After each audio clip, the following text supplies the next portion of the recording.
Hi, this is another member mission present.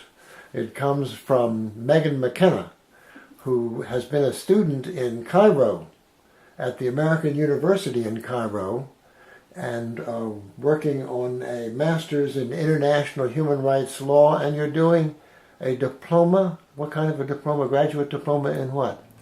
Forced migration and refugee studies. Very germane to today's world. It is.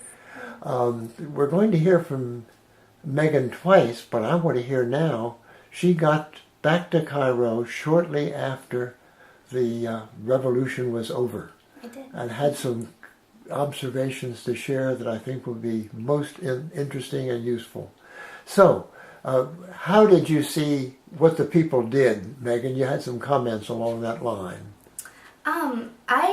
First of all, I wanted just to say that I was really proud of the Egyptian people for the struggles that they had to go through in all the protesting. And it wasn't easy. You know, they had a really difficult time, and it was just very honorable to be able to see how they were able to do it in a peaceful manner, and for the most part that there wasn't very much violence. So it was really great to see that. Well, that's a good affirmation to hear. And next one is, what is the likelihood, as you see it, of being able to follow through on some of the goals that they had and have? It's definitely a very long road ahead, because although Mubarak has been ousted, there's still remnants of his old regime that are still in place, such as the emergency law, which has been in place for 30 years. What kind of law? Emergency law. Uh-huh. And there are other remnants of his regime. I mean, there are still parts of, the army that are still very faithful to the old regime, and it's going to take a long time for that regime to be able to be dissolved.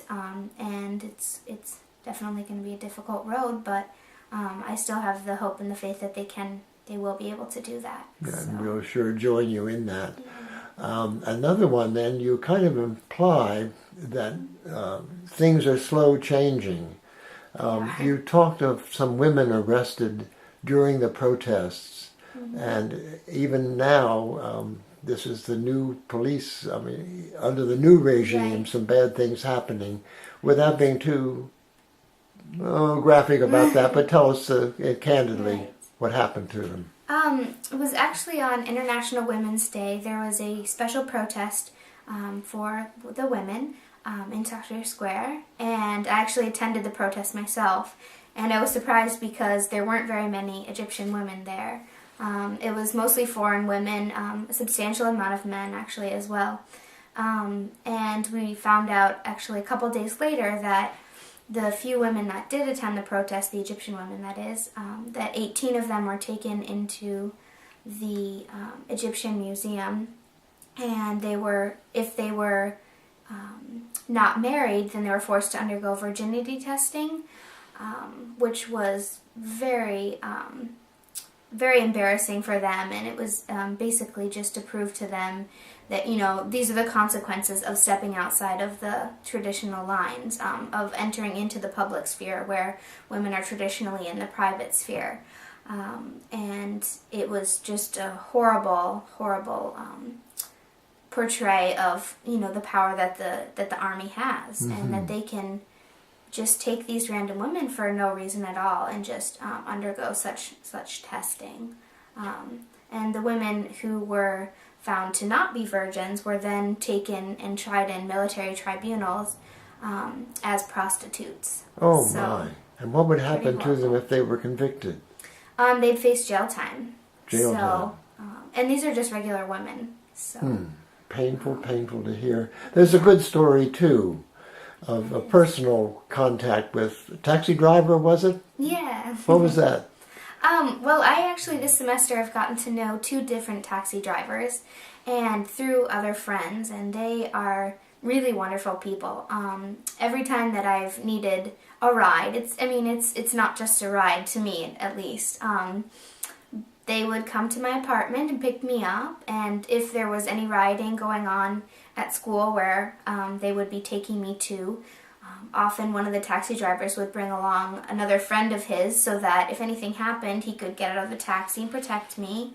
And they would even park the taxi across the street from my school and walk me across the street right into the gates of my school, just to assure that there was nothing was going to happen to me. So I feel very blessed that I have those people in my lives, because I feel like they definitely care about my individual well-being, not just, I'm not just another taxi fare for them. So it's really special that I've made that connection with them. So.